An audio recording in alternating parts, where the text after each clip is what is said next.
Começar mais uma noite, mais uma semana. Né? Boa noite, professor. Boa noite.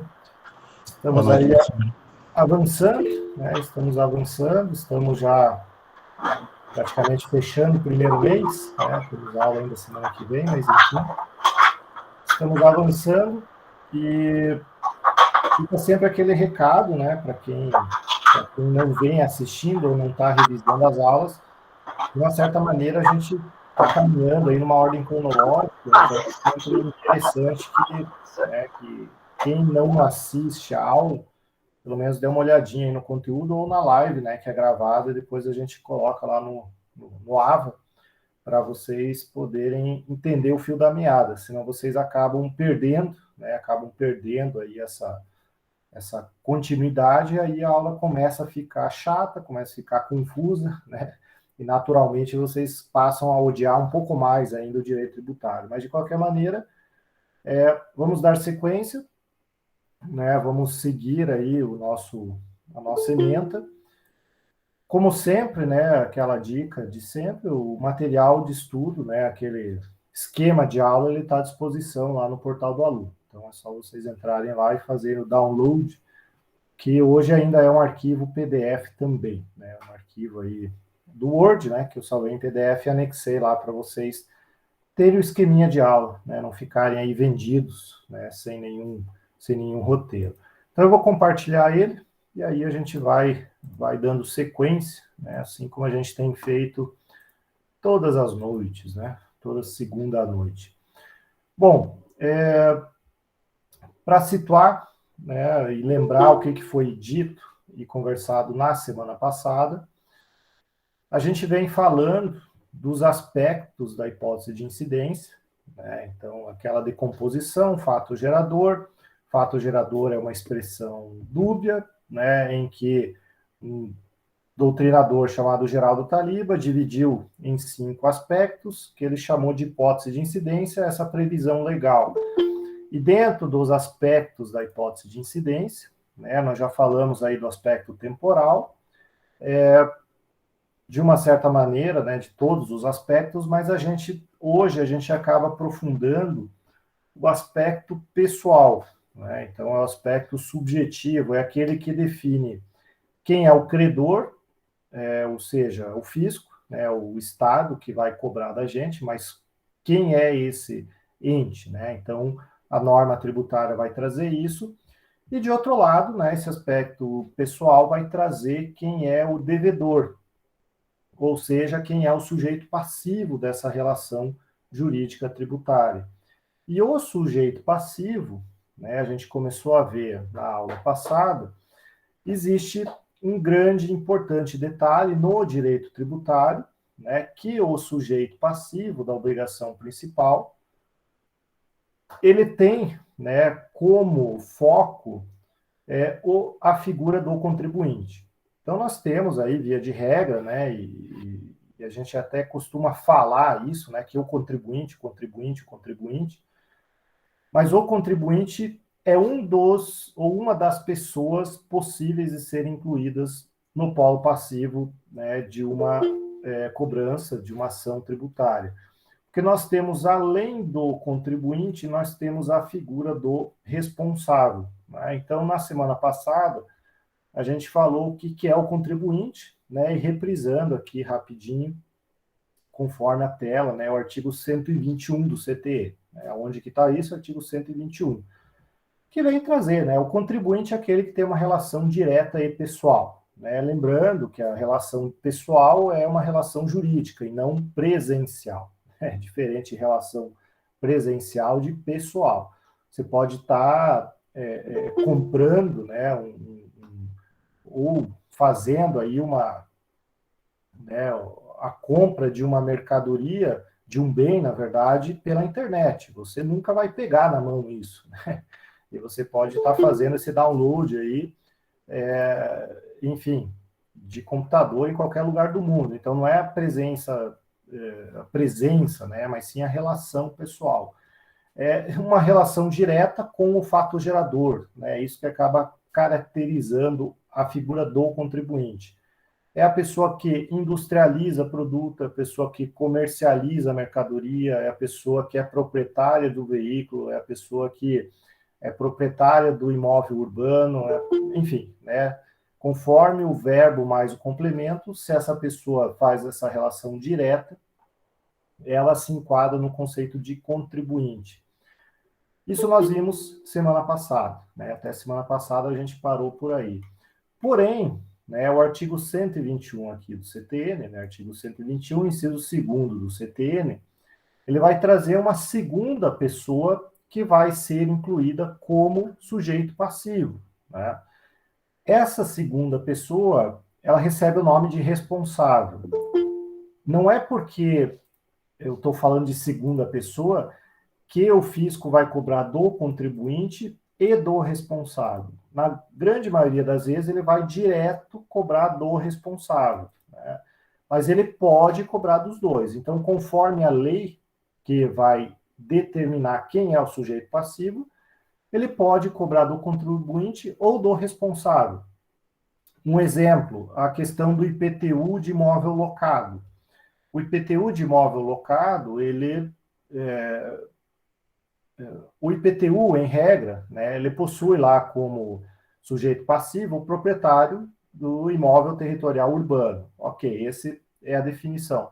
Porém, quase todas as normas municipais que delimitam e criam aí o IPTU, eles vão colocar que também pode figurar como sujeito passivo o responsável tributário na condição de locatário, né? Então, o dono do imóvel e o locatário, eles são devedores do IPTU de forma solidária, né? De forma solidária.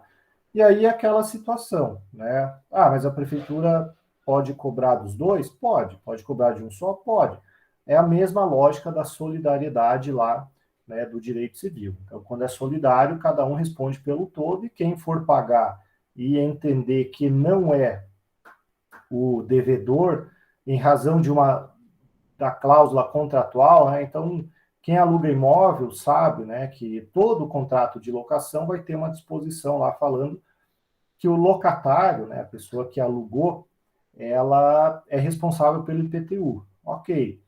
Só que a cláusula contratual, ela não se sobrepõe à lei tributária. Então, aquela cláusula contratual, ela vai servir unicamente aí para um direito de regresso, né? Se o fisco vier e cobrar o IPTU do proprietário, o proprietário vai ter que pagar, senão ele vai ter aí né, seus imóveis, seus bens penhorados. Então, não adianta, numa defesa do locador, do proprietário, ele juntar um contrato de locação e falar assim, não, município, aqui você não pode cobrar de mim, porque ó, na cláusula 7.2, a obrigação de pagar o IPTU é do locatário. O fisco vai falar assim, meu amigo, os contratos e as disposições entre particulares, elas não têm o condão e não afastam a legislação tributária. Você não pode negociar isso com o fisco, você pode negociar com o locatário, muito mais em termos aí de operacionalização desse pagamento.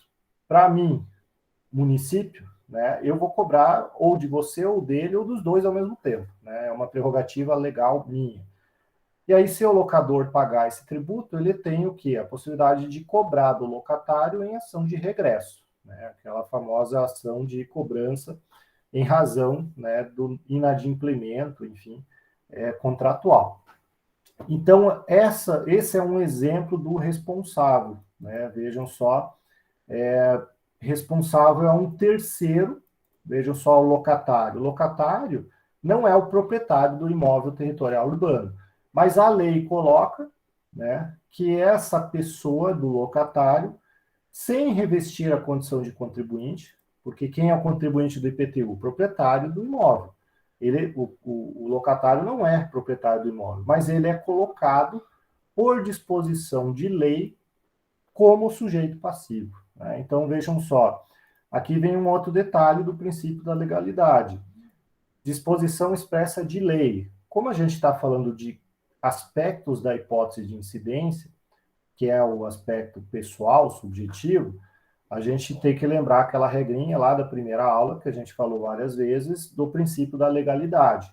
E legalidade em direito tributário significa que somente a lei, e lei essa no sentido de lei ordinária, ou em alguns casos complementar, é que vai poder definir essa situação. Então não é decreto, não é resolução, não é portaria, não é nada disso, é lei, e essa lei formal, né? Então nós temos aí, né, o princípio da legalidade, né, vigorando aqui, né, em todas essas situações praticamente que a gente vem falando, né? Então veja, esse responsável legal, ele precisa ser eleito, mas com um critério de razoabilidade ou, né, de certa maneira, ele precisa ter algum vínculo indireto com aquela situação, com aquele fato gerador, né? Não pode simplesmente, né, sem nenhuma justificativa razoável, a lei eleger um terceiro que nunca viu, não sabe, nem tem ideia do que está acontecendo. Não, você vai pagar esse PTU, né? Vamos imaginar aí que né, que simplesmente a lei coloque que, né, sei lá, o aluno do professor é responsável pelo IPTU daquilo que né, o professor possui de propriedade urbana. Qual é a lógica disso? Qual é a razoabilidade? Nenhuma, né? Então precisa ter uma certa dose de razoabilidade e justificativa jurídica para cobrar daquela terceira pessoa, né? Então é aquela situação. Locatário, ele está onde? Ele está da posse do imóvel, ele está no imóvel, ele é, né, ali, e vocês já estudaram isso em direito civil, que muitas das vezes a posse até pode se sobrepor aí à propriedade, né? O direito do possuidor, por exemplo, de não ter sua casa invadida, dele poder proteger, dele, enfim, né? A posse ela é. Então existe um liame, existe um vínculo daquela pessoa com aquele imóvel e o tributo ele é incidente em razão da coisa, né? Da propriedade do imóvel. Então existe um vínculo, existe uma razoabilidade daquilo, né? Então não é um critério arbitrário sem nenhuma razão, né? Então nós temos aí que esse vínculo, né, ele surge de uma razoabilidade pré-determinada por lei ou em razão também de um ato praticado pelo contribuinte, né? Então a gente vai ver as várias hipóteses aqui, mas, por exemplo, se uma empresa compra outra, né? Se uma empresa compra outra, o que, que acontece? Ela assume o passivo, né? Assume esse passivo. Então, o que, que acontece? Existe a previsão legal do CTN que informa, né, se houver aí a transmissão, né, do fundo de comércio, aquele que está adquirindo vai pagar o débito do que vendeu, né? Então nós temos aí essa situação. Então o responsável é sempre um terceiro, né? Um terceiro eleito pela norma tributária a pagar esse tributo. E aí nós temos no CTN, e aí em conjunto com a Constituição, as quatro grandes possibilidades de que um terceiro venha a ser responsável tributário. Tá? Então, nós temos aí esse quadrinho, né? Então, a responsabilidade tributária, ela possui lá na Constituição previsão no artigo 150, parágrafo 7º, tá? Então, não é algo que só o CTN traz, não, a Constituição reforça, autoriza e permite.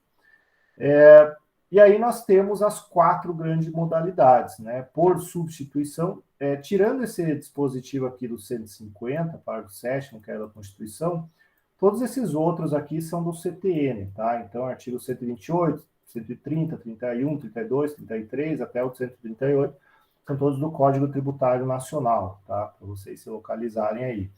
E aí nós temos as quatro modalidades, né? Isso aqui é meramente uma classificação doutrinária, né? Porque na verdade cada artigo ele acaba trazendo aí uma possibilidade diferente, mas, né, para facilitar a nossa vida eu acabo, né, trazendo essa classificação aqui que é do Luciano Amaro, da responsabilidade tributária por substituição, por transferência, aí essa sucessão, né, pode ser tanto em uma situação de compra-venda, enfim, ato inter vivos, pode ser a herança, né, a sucessão causa mortes, pode ser uma operação societária, né, fusão, cisão e tudo mais, ou uma operação comercial, né? Aquela famosa compra e venda do fundo de comércio, enfim, entra aqui na transferência, né? Aí nós temos a responsabilidade de terceiro, simplesmente porque há previsão no CTN, né? Existe aqui o terceiro, a gente vai ver, pai com relação a filho e tudo mais, ou a hipótese, por exemplo, de desconsideração da pessoa jurídica, né? Então, é um outro assunto bastante relevante aqui que a gente vê no artigo 135. E depois, por último, né, aqui na aula de hoje, a gente vai dar uma pincelada na responsabilidade tributária por infrações. Infrações, atos ilícitos, né? Então, um ato de corrupção, né, ele vai atrair a responsabilidade pessoal do administrador com relação àquele tributo, né, que envolveu aquela operação fraudulenta. Então, aqui, quando a gente falar hoje de infrações, a gente vai, de certo modo, fazer uma introdução pelo CTN, mas a gente vai avançar, né? A próxima aula, a gente aprofunda esse 136 e 138, fazendo um leque, né? Um link, melhor, com a questão dos crimes tributários, né? Então, os crimes tributários a gente vai ver na próxima aula, porque a gente vai ver as hipóteses, né, de crimes tributários, como é que é uma verificação bastante geral da lei de crime tributário, como é que é a disposição daquela norma, né, a lei 8137, isso na aula que vem, né? Então, hoje a gente vai ver todas essas hipóteses aqui desse quadro, começando, né, pelo começo, né? Então, nós temos aí o fundamento da responsabilidade tributária pelo CTE, né? Então, nós temos lá a disposição que, sem prejuízo ao disposto neste capítulo, a lei, princípio da legalidade, pode atribuir de modo expresso a responsabilidade pelo crédito tributário a uma terceira pessoa, né? Uma terceira pessoa vinculada ao fato gerador da respectiva obrigação. Então, vejam, o artigo 128 diz lei ordinária novamente, e logo depois do artigo 128 ele vai trazer várias hipóteses, mas antes de ir nas hipóteses do CTN, a gente vai falar da hipótese que tem lá na Constituição, né, que é a tal da substituição tributária. Essa substituição tributária, aliás, toda a responsabilidade, todo o conceito de responsabilidade tributária, ela está ligada à ideia e a um princípio tributário que é chamado de praticabilidade. Tá? Aí eu faço a pergunta, o professor Lísias falou desse princípio para vocês? Praticabilidade? Só para eu me situar aqui, vocês já ouviram falar disso? Não, professor, não que eu me Então, recorde. tá. Então, o que acontece? Dentro do direito tributário, reconhecidamente, isso não é segredo nem para o fisco, nem para o legislador, nem para ninguém, reconhece que o direito tributário é muito complexo e muito difícil de ser entendido, né? Então, o que acontece? Como o direito tributário é muito complexo e muito difícil, foram criados alguns instrumentos, né, e algumas ideias dentro do direito tributário para tentar facilitar a cobrança e o pagamento desses tributos, né? Então, nós temos em direito tributário algumas presunções, né? Então, presume-se que o lucro é tanto, presume-se, né, que se você não informar tal valor né, de receita, a receita é estimada em tanto, enfim. Então, existem algumas presunções, alguns institutos dentro do direito tributário para facilitar, né, para tornar mais praticável, deixar o negócio tentar rodar melhor. E essa ideia aqui da responsabilidade em específico por substituição tributária é um exemplo clássico disso, né? Então, o que acontece? Vamos pegar uma cadeia, né, uma cadeia de fornecimento. Vamos pegar o exemplo de um tênis, né? Imagine um tênis, né? O que é o tênis? O tênis é um produto industrializado que, via de regra, é uma indústria que vai fabricar, essa indústria vai vender para um atacadista, esse atacadista vai vender para um varejista, esse varejista vai vender para o consumidor final. É uma cadeia bem simples aí de o ciclo, né, empresarial de um tênis. Ok. Essa empresa, né, a fábrica de tênis, né, essa indústria de tênis, toda vez, a hora que ela vender esse tênis para o atacadista, ela fez circular a mercadoria, incidiu em ICMS. A hora que o atacadista vendeu para o varejista, incide um ICMS. A hora que o varejista vende, incide outro ICMS.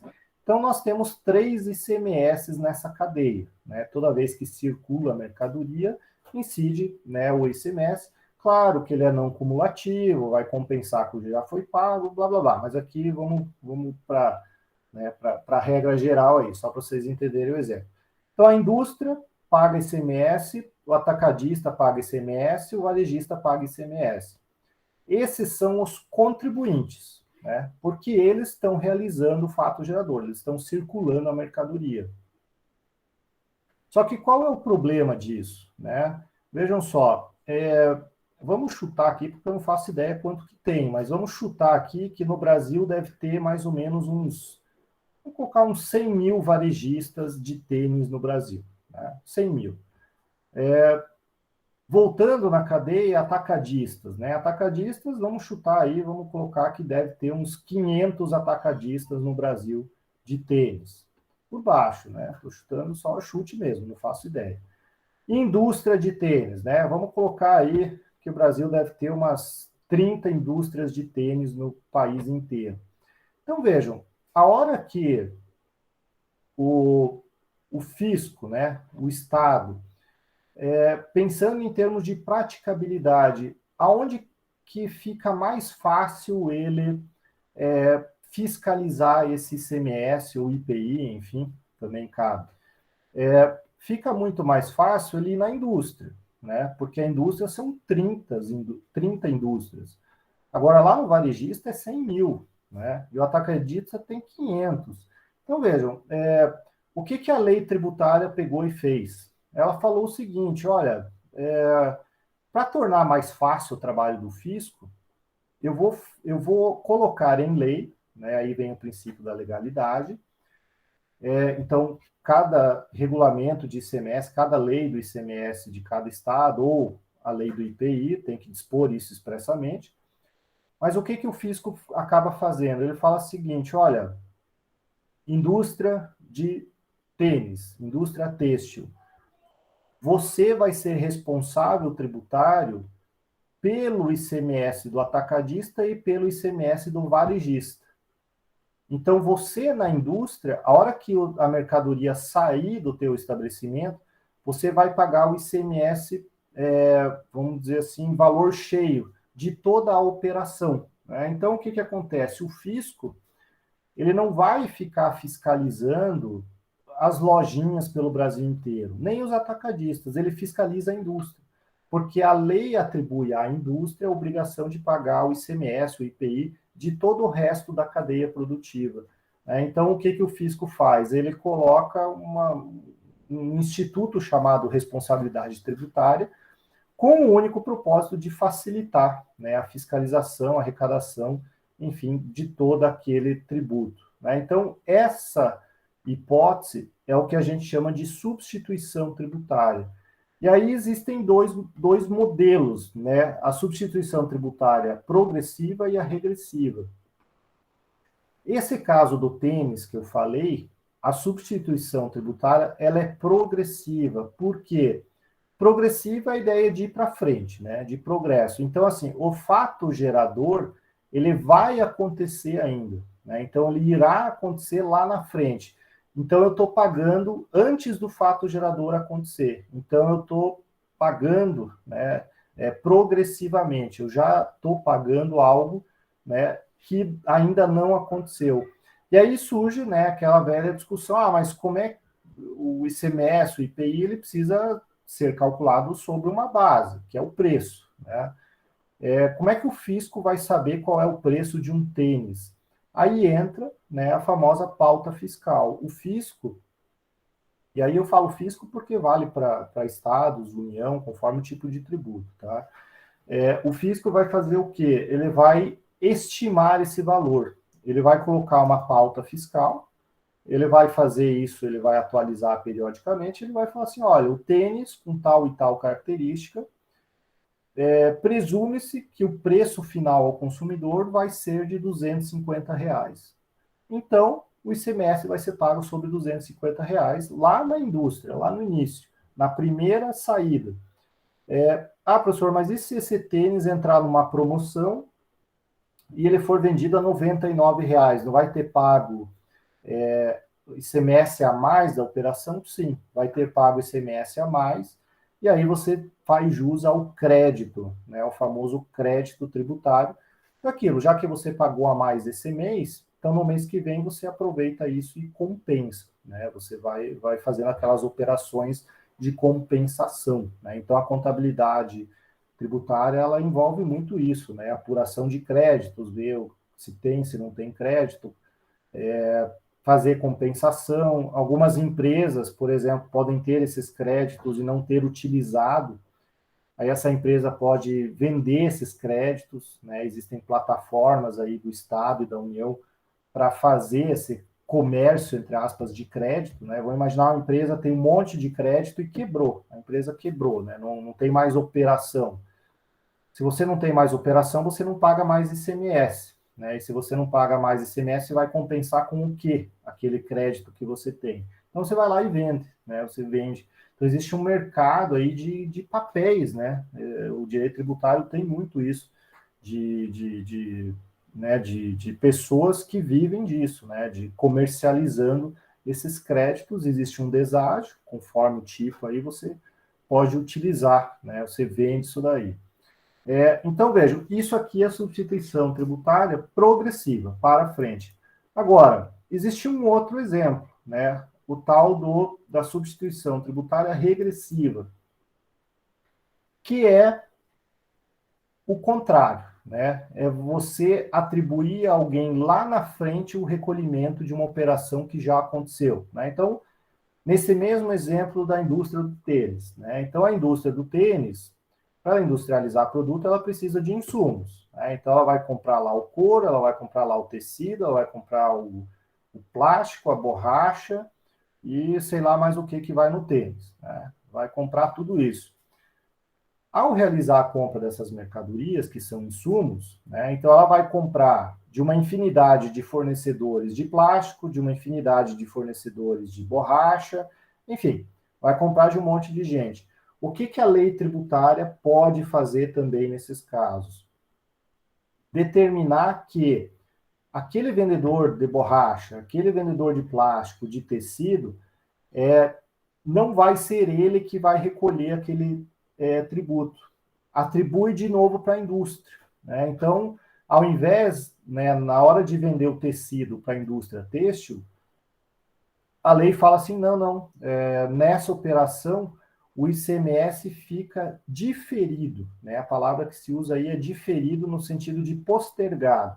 Então, fica diferido para a operação na indústria, né? Então, o que acontece? De novo, a indústria vai pagar esse tributo, né? Então, nessa hipótese, nós temos a substituição tributária regressiva para trás, né? O fato gerador já aconteceu, mas ainda não foi pago o tributo, ele vai ser pago lá na frente na indústria, né? Então, vejam que nós temos aí mais um exemplo de substituição tributária, mas nesse caso regressivas, porque ela foi diferida, né? Ela foi preterida lá atrás, foi postergada para pagamento no momento posterior, né? Então nós temos aí a figura da substituição tributária, que ela está estruturada essencialmente aí nessa ideia de praticabilidade. Então esse é o primeiro exemplo de responsabilidade tributária, né? Responsabilidade tributária. Bom, vamos fazer uma pausa, né? Fazer a nossa famosa chamada também no meio da aula aqui. Então, deixa eu parar a apresentação, até para todo mundo poder respirar. O Daniel se deu bem, entrou bem na hora certa. Então, vamos ativando aí a câmera, e aí a gente já faz a chamada e já está tudo certo. Então, vamos lá. Famoso print screen, beleza. Se alguém tiver alguma dúvida, vocês vão sinalizando, né? Porque isso aqui é acaba sendo bastante técnico, né? Uma parte do direito tributário. Professor. Oi, diga lá, Isaías. O Lucas, ele pediu só para avisar que ele foi para o hospital, tá? Ele acha que quebrou o pé. Então ele só pediu para avisar, tô avisando, ok? Tá bom, beleza. Então, aí, eu marquei aqui. Aqui também.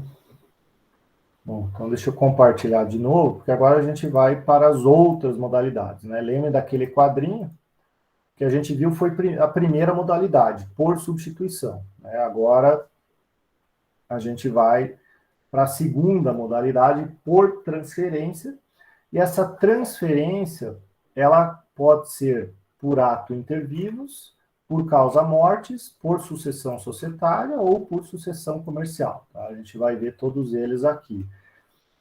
A transferência, ela é, né,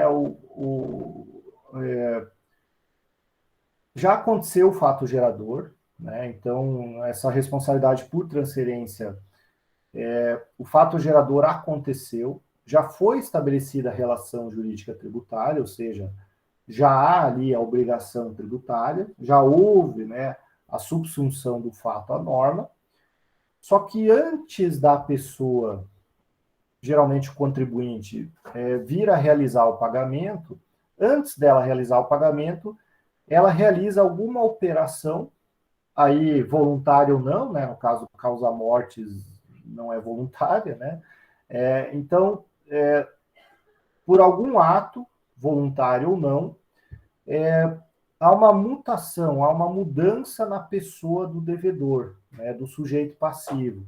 E aí são as 4 hipóteses, né? A primeira hipótese por sucessão inter vivos está lá no artigo 130, né? Então, os créditos tributários relativos a impostos cujo fato gerador seja a propriedade, o domínio mútuo ou a posse, né? Então aqui a gente está falando de IPVA, IPTU e ITR, bem como as taxas, né? Taxas aqui e tudo mais, ou contribuições de melhoria, subrogam-se na pessoa dos respectivos adquirentes. Né? Então, vejam,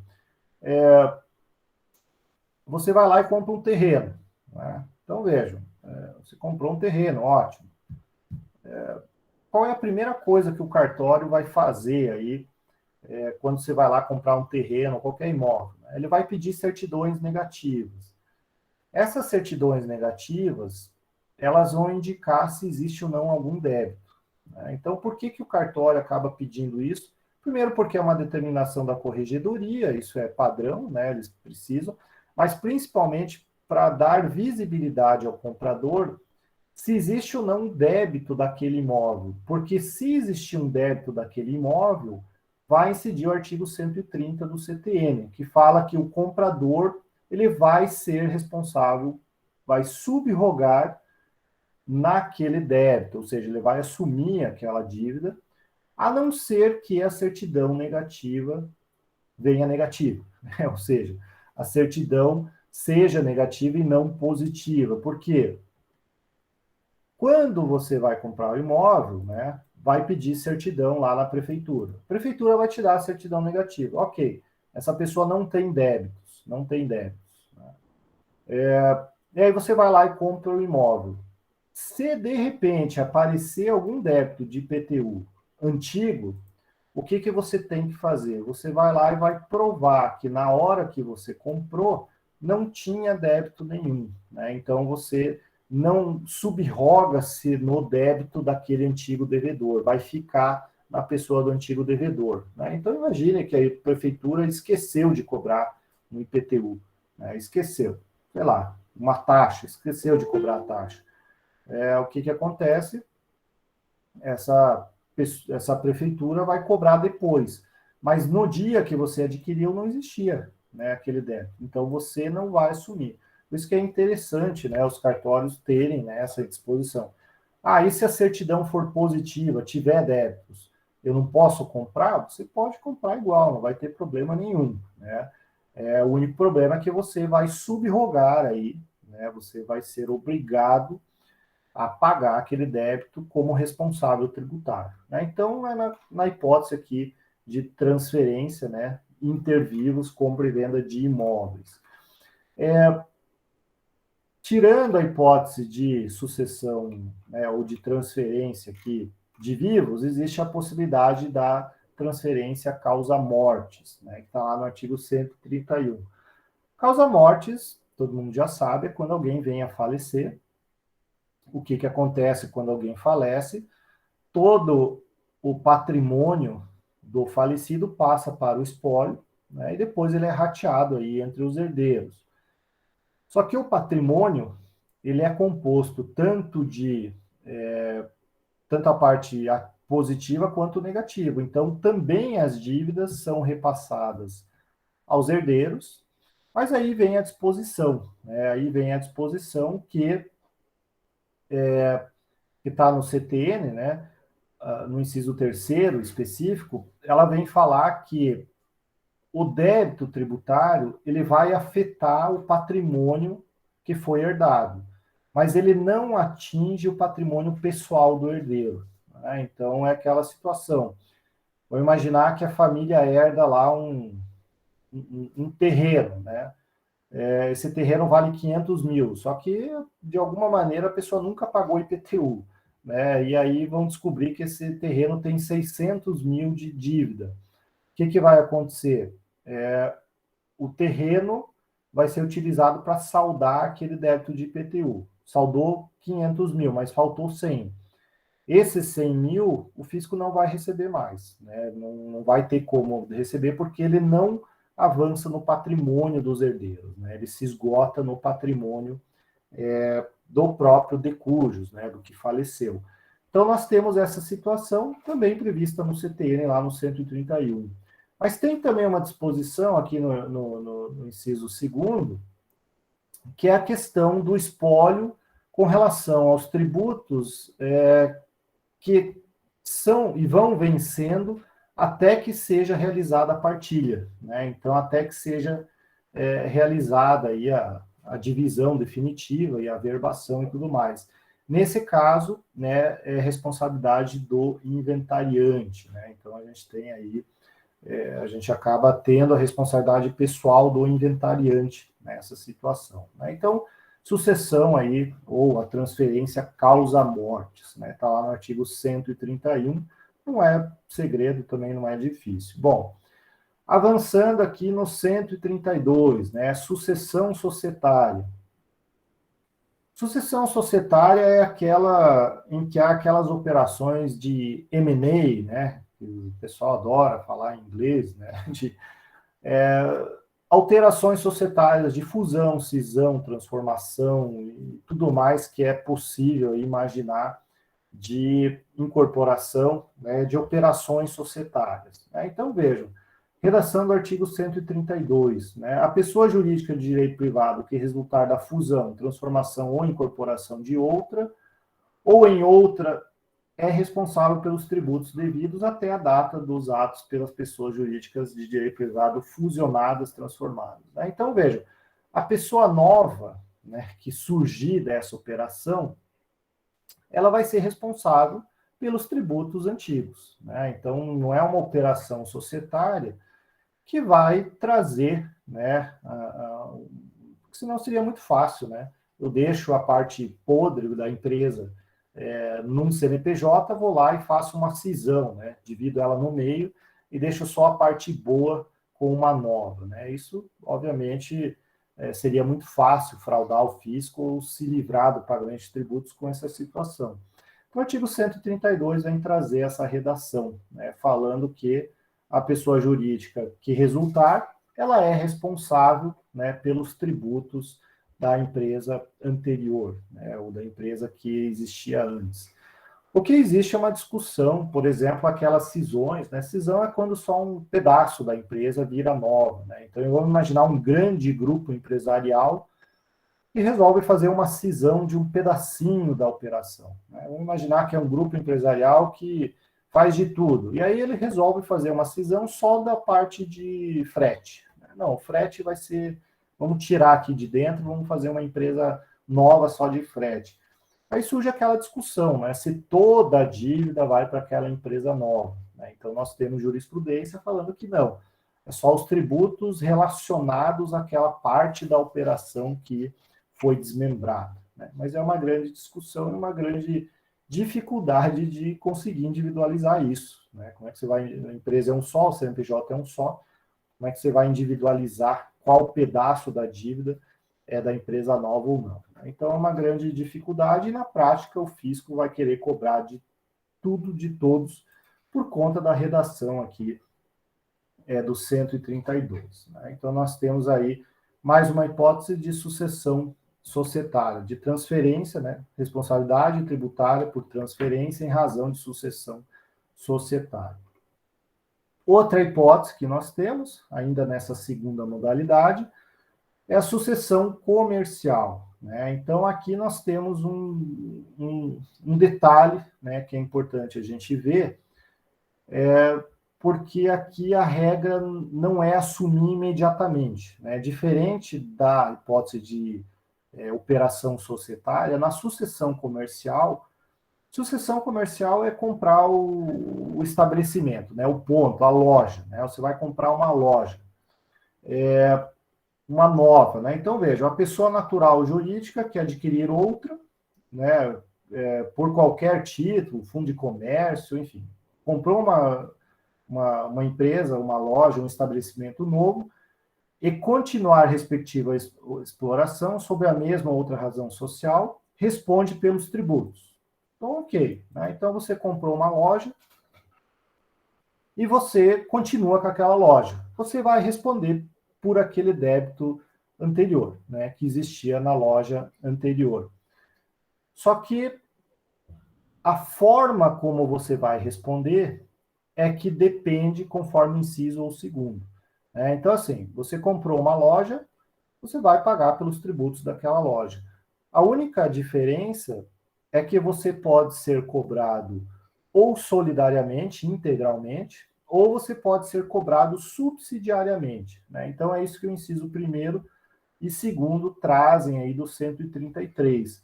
Então, vejam, você vai pagar e ser responsável integralmente, ou seja, solidariamente, né, imediatamente, se o alienante, ou seja, o que vendeu a loja para você, não mais exercer a exploração no comércio, né, daquela atividade.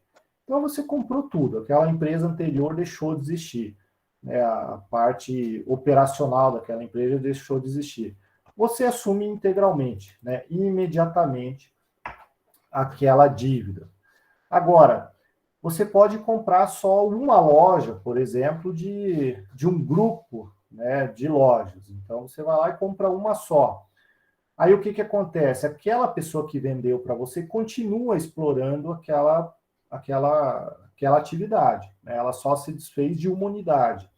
Nesses casos, você vai responder subsidiariamente. Né? Então, vejam, subsidiariamente significa o quê? Que eles primeiro vão cobrar da loja devedora originária, primitiva, que é a loja que vendeu para você. Somente se ela não pagar, ou seja, né, eles vão notificar, vão dar um prazo, eles vão... Venceu, não pagou, aí o fisco pode ir atrás de você. Né? Então, vejam que subsidiariamente é mais vantajoso do que integralmente. Né? Então, subsidiariamente, com o alienante, se este prosseguir na exploração, ou reiniciar dentro de 6 meses. Né? Então, ele vendeu, esperou um mês, foi lá e abriu de novo.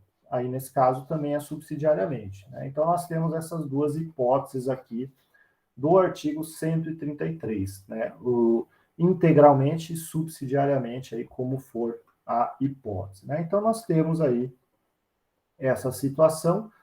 Lembrando, né, que nós temos uma lei de falências, né, a Lei 11.101 de 2005, que traz aí a possibilidade de você adquirir, né, um patrimônio, um imóvel, qualquer situação, dentro de um procedimento de falência, sem você herdar todo o passivo da empresa. Né? Então, a lei de falências ela foi aí pensada, né, porque senão ninguém ia comprar uma empresa falida com um monte de dívidas, né? Então, a lei de falências traz aí essa hipótese, mas aí foge aqui do CTN, só essa ressalva, né, para vocês não se esquecerem.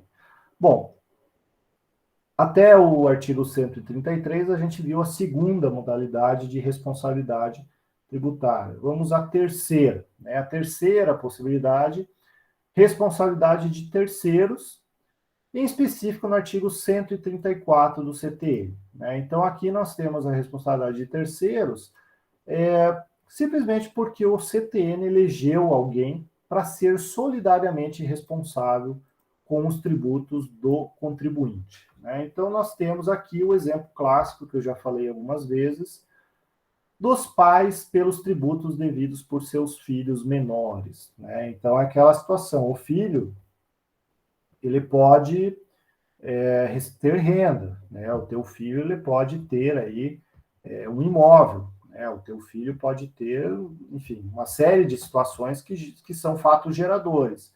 Mas quem é obrigado a pagar aquele tributo, né? É você, pais, né? Os pais, inclusive os tutores e curadores, né? Então, os pais, se você tem a guarda de alguém, também entra aí nessa história. Mas, enfim, inciso primeiro, os pais pelos tributos dos filhos menores. Né? Então, quem que o fisco vai cobrar? Você. Né?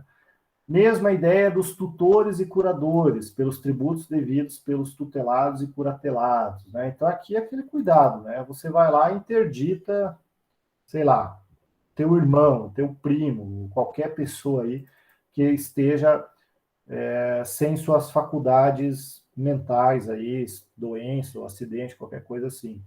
Fique atento, porque você se coloca na posição de responsável tributário pelos tributos daquela pessoa que você interditou. Né? Então, se você é tutor e curador, tome um cuidado especial aí com a parte tributária, porque senão é o teu patrimônio pessoal que vai ser utilizado para pagar o tributo dele. Né? Então, tutores e curadores, administradores de bens de terceiros, né? O inventariante, ó, aqui quem já fez inventário, ou vocês que estão se formando, né?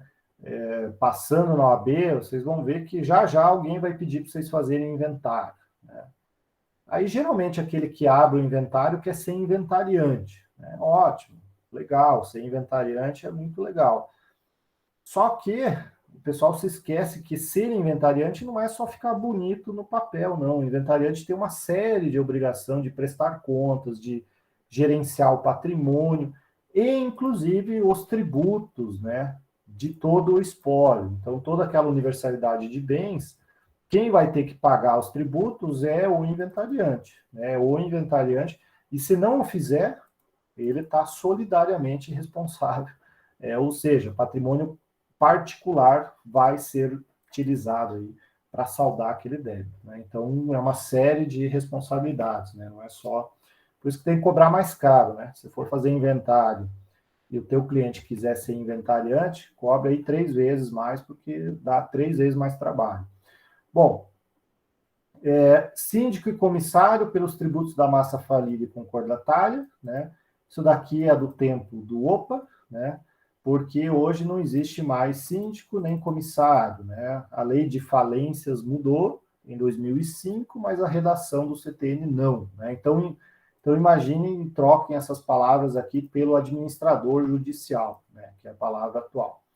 Tabeliães, escrivães e demais serventuários pelos tributos devidos pelos seus atos, né? Então vejam a responsabilidade dos tabeliães aqui. Por isso que você não sai com nenhuma escritura na mão sem pagar, por exemplo, o ITBI. Né? O cartório não vai te liberar. Por quê? Se ele libera aquela escritura e dá sequência e tudo mais, o tabelião pode ser cobrado pelo teu ITBI. Né? Então, eles são bastante rígidos aí, em razão, principalmente, aí de conhecerem essa norma aqui, que eles podem pagar. E os sócios em caso de liquidação de sociedade de pessoas. Né? Então, nós temos aí as hipóteses do 134, né? Responsabilidade de terceiro, simplesmente porque a lei determinou. Mas, né, além do 134, nós temos aí a responsabilidade pessoal, e aqui que entra, né, a famosa desconsideração da pessoa jurídica em âmbito tributário. Mas antes disso, vamos ver o que a Vanessa Tá. Diga lá, Vanessa. Professor, na questão de se o administrador judicial ele não pagar os tributos, ele responde pelo próprio patrimônio ou não? Responde. Ele vira solidário, né? Ele vira solidário e aí inclui o patrimônio dele, né? Entendi, obrigada. Bom, artigo 135 do CTN, ele vem trazer uma situação dentro do direito tributário que autoriza a desconsideração da pessoa jurídica, ou seja, a possibilidade do fisco vir a cobrar tributos dos sócios, né? Sócios, diretores e até empregados, né? Então, nós temos aqui, principalmente aquela empresa que deve, né? A empresa não, o dono da empresa que deve, eu já cansei de atender, né, empresários nesse sentido, que fala o seguinte: olha, a minha empresa já estourou, eu não consigo mais pagar aquela dívida, infelizmente, e aí vem as milhares de motivos, né? Pandemia, crise, mercado, dólar, enfim, todo mundo tem o seu motivo para quebrar, e aí eles vêm, né, com aquela situação: olha, doutor, eu quero que você tome um cuidado enorme, porque minha empresa não tem mais jeito, né? Mas como eu não tenho mais nada lá e não tem saldo na conta bancária, então o fisco vai ficar tentando, né? Só que eu não posso que chegue até a minha pessoa física, né? Então, veja, é um temor muito grande do empresário, pessoa física, ter que pagar pelo tributo da pessoa jurídica, né? Então, e para o fisco realizar isso, qual é um dos caminhos? Eu digo um porque existe um outro, que é o direcionamento da execução fiscal, que a gente vai ver lá na frente da aula de execução fiscal. Um dos caminhos é essa possibilidade do artigo 130, do 135 do CTN. E o 135 do CTN fala o seguinte, ó, que são pessoalmente responsáveis, ou seja, pessoa física, né? Aqueles atos praticados, e aí começam os requisitos, né? Excesso ou abuso de poderes, né? Excesso ou abuso de poderes, que poderes, né? Poderes do contrato social, né? Então, toda vez que você abre uma empresa, você vai dizer para essa empresa o que ela faz, né? E quem pode fazer aquilo em nome daquela empresa, né? Então, vamos imaginar aí que você abre uma padaria, né? Uma padaria, ótimo. Qual é o objetivo social da padaria? Comprar e vender pãezinhos, doces, confeitos, enfim, qualquer coisa do ramo alimentício. Mas aí o dono da padaria, que é sócio da padaria, ele começa a comprar e vender carro, né? Então, ele usa o CNPJ da padaria, mas para comprar e vender carro e ter lucro, né, com veículos. Vejam, isso não está no contrato social. Esse não é o objetivo social daquela padaria. O que esse empresário está fazendo? Ele está abusando dos poderes, né? A padaria foi constituída para vender pão e ele está vendendo carro. Vejam, ele está indo além do que poderia, né? Ele tá fazendo algo que não estava previsto. Então, ele está agindo com abuso de poderes. Ao fazer isso, ele está correndo o risco de ser pessoalmente responsável, porque ele está indo ele está violando o contrato ou estatuto social. Mas pode acontecer, né, dele agir somente com excesso de poderes, né? Então, vamos imaginar a mesma padaria, e lá no contrato social fala que qualquer ato que importe, né, em ônus acima de R$ 3.000 para a empresa, esse ato ele tem que ser praticado em conjunto com o outro sócio, né? Então, até R$ 2.000 ele faz sozinho, acima de 2.000 ele precisa da assinatura do outro sócio. Mas aí esse sócio ele precisa de dinheiro, está precisando de dinheiro, ele corre lá numa financeira e empresta R$ 10.000, né? R$ 10.000 para investir lá no novo forno, qualquer coisa assim. Vejam, ele não está abusando dos poderes, ele está atuando ali dentro do escopo da padaria. Mas só que o que ele fez? Ele foi além do que ele estava autorizado no contrato social. Ele precisava da autorização do outro sócio. Como ele não buscou aquela autorização, ele infringiu aí o contrato social. Então ele está agindo com excesso de poderes. Então aquele empréstimo que ele fez vai gerar IOF. Se a empresa não pagar o IOF, o fisco vai cobrar dele, pessoa física, né? Então, vejam que nós temos aí os requisitos: excesso de poderes ou abuso de poderes e a infração à lei, né? Então, vejam, aqui infração à lei é uma coisa bastante curiosa, né? Que, vejam só, se eu usar o argumento do fisco, que existia, agora está cada vez menos, porque eles perderam tanto que eles pararam de fazer esse raciocínio. Mas vejam só, pagar imposto é uma obrigação legal, é uma obrigação prevista em lei, né? Então eu pago o imposto porque está previsto na lei. Se eu não pago o imposto, o que eu estou fazendo? Eu estou violando a lei. Então, o fisco tinha e tem ainda, não dá para negar que eles não eliminaram totalmente, mas eles tinham a tese de que se você não pagou o tributo, você está infringindo a lei. E se você está infringindo a lei, você é pessoalmente responsável, né? Então, veja, é a famosa interpretação literal, que é a pior de todas, é a mais fraca e a que muitas vezes não se aplica. Exatamente aqui, né? Aqui é um exemplo. Infração à lei é no sentido de violação à lei, no sentido de cometer uma infração legal, né? Então aqui se enquadrariam, por exemplo, os atos de corrupção, né? Se enquadrariam os atos de crimes tributários, se enquadrariam atos de violação mesmo de lei, né? Não simplesmente o deixar de pagar tributos. Então, se uma empresa simplesmente não paga tributos, ela não está cometendo essa infração legal aqui, né?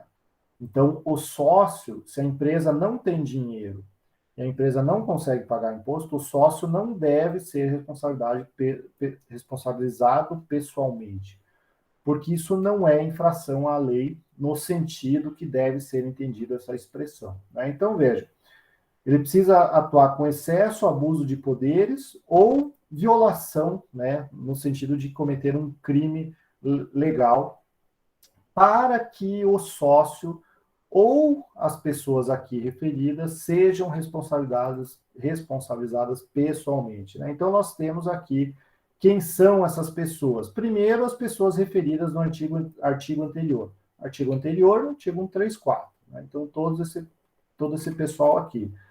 Além disso, né, também podem ser responsabilizados, e olha só aqui, né, os mandatários, prepostos e empregados. Vejam só, se um diretor, apesar que diretor está expresso aqui, né, mas se um empregado, vamos pegar um gerente, bom, gerente está aqui também, né, vamos pegar um empregado registrado, CLT, se ele vai lá e suborna, né, qualquer prefeitura para conseguir um contrato de licitação e a partir dali contratado, essa contratação vai gerar uma prestação de serviço, uma entrega de um produto e automaticamente fato gerador de um imposto.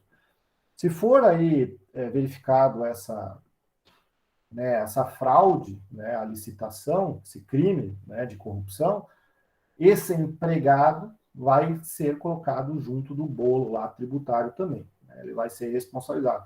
Então não existe, né, aquela máxima, mas eu sou empregado, então eu como empregado nunca vai acontecer nada comigo porque eu sou subordinado, né? Eu sou subordinado. Não vai acontecer nada com você se você não tiver poder de decisão, né? Uma coisa é ter um chefe falar assim, olha, empregado, tá aqui uma maletinha lacrada, né? Por favor, não abra essa maleta, mas você pega essa maleta e leva lá para o prefeito de tal cidade. E aí você, assim, né? Você tem duas opções: ou ir lá levar a maleta e continuar trabalhando, ou, né, seguir outra profissão, porque ali você não trabalha mais. Aí você vai lá e entrega a maleta. Veja, você teve poder de decisão naquilo? Não, nenhuma, né? Você simplesmente entregou o pacote. Então, aí não, né? Então, a jurisprudência criou a regra, né, e a orientação de que a pessoa que realizou o excesso, abuso ou infração à lei, ela tem que ter o tal do poder de decisão. E tendo esse poder de decisão, ela vale para qualquer um desses indicados aqui. Mandatários, prepostos, empregados, diretores, gerentes, representantes de pessoas jurídicas. Né? Então, qualquer um dentro da empresa, na prática. Então, é esse o ponto. E, óbvio, né, esse débito que ele vai responder pessoalmente é o débito correspondente ao período em que ele esteve lá dentro. Né? Então, não tem lógica, né? Ele simplesmente trabalhou lá durante 3 meses, o fisco ir lá e querer cobrar 5 anos de imposto dele. Não, você é responsável do período que você esteve lá dentro. Né? Então, isso aqui também é jurisprudência. Né? Então, nós temos aí essa situação, e esses responsáveis tributários aqui, vejam que eles são colocados como sujeito passivo em razão de um ato ilícito. O ônus de provar esse ato ilícito acaba sendo do fisco. Tá? Então, o fisco ele tem a obrigação, né, de realizar a prova desse excesso de poderes e tudo mais. Então, na dívida ativa, né, no lançamento tributário, o fisco tem que trazer indícios de que houve excesso, abuso e tudo mais. Né? Então, é uma obrigação do fisco. Qual é o problema? Né? O fisco sabe disso e sabe que é difícil provar esse desvio. Então, muitas vezes, o que o fisco faz? Ele vai lá e coloca o sócio como responsável na certidão de dívida ativa e vai lá e executa. Né? Vai lá e simplesmente executa. Qual que é o problema disso? Né? A gente vai ver lá no finalzinho do semestre, mas a dívida ativa tem presunção de liquidez e certeza. Né? Então, o fisco usa da malandragem, porque tecnicamente era o fisco que deveria provar todas essas hipóteses aqui.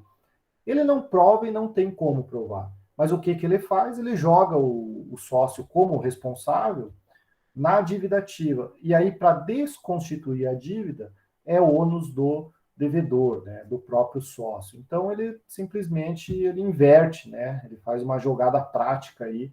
Então, muitas vezes, quando você tem aqui, né, os diretores, gerentes e tudo mais como indicados sujeito passivo, já está lá na execução fiscal, né? Porque aqui nessas etapas administrativas eles acabam não fazendo. Né? Mas, enfim, aqui nós temos o fundamento da responsabilidade dos sócios. Diga lá, Isaías. Mas isso não dá para rebater esse tipo de coisa do fisco? Sim. Porque parece criminoso, né? Criminoso eu não digo, né? Que falta ética, sim. Tem bastante jurisprudência falando que o contribuinte, nesse caso o sócio, né, o diretor e tudo mais, assim como a pessoa jurídica, ele tem que ser assegurado a ele o contraditório, a ampla defesa, a possibilidade do recurso administrativo e tudo mais.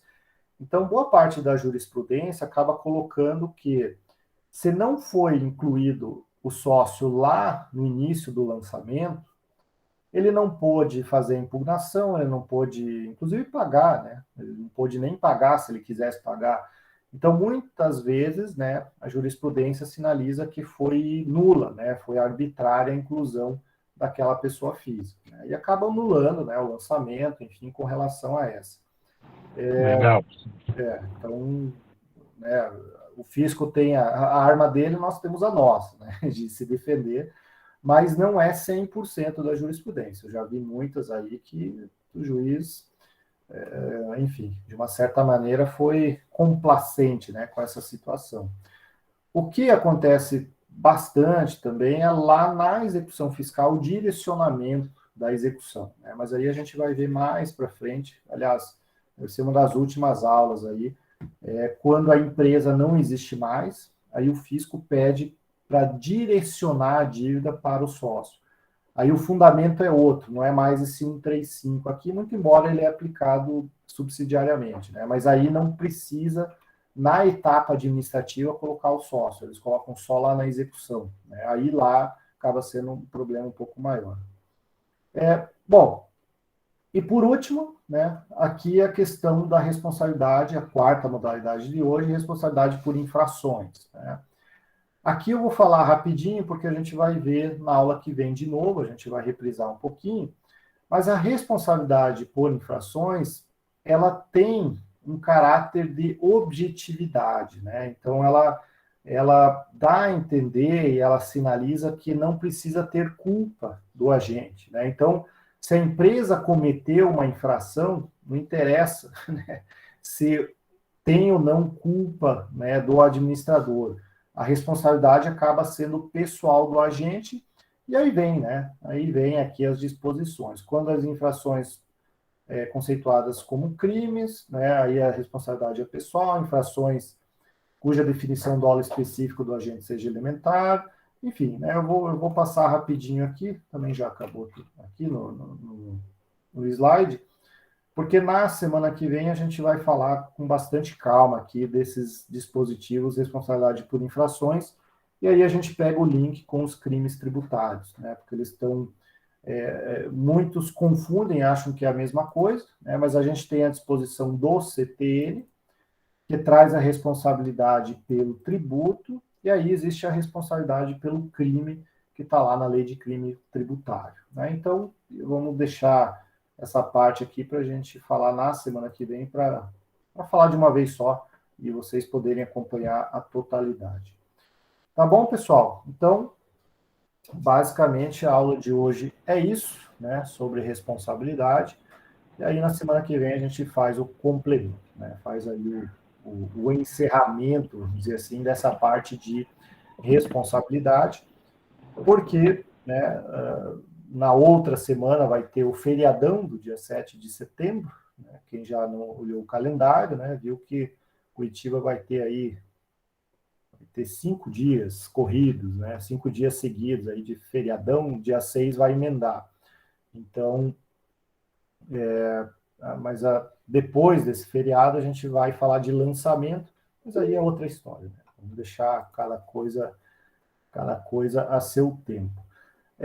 Bom, pessoal, Isaías, aí pode ficar online aí que a gente conversa. Os demais, né, agradeço aí, se não tiverem dúvidas, não tiverem nenhuma questão, eu agradeço, né, e aí semana que vem a gente dá sequência. Tá bom, pessoal? Muito obrigado e até a próxima. Uma boa noite, um bom descanso. Boa noite.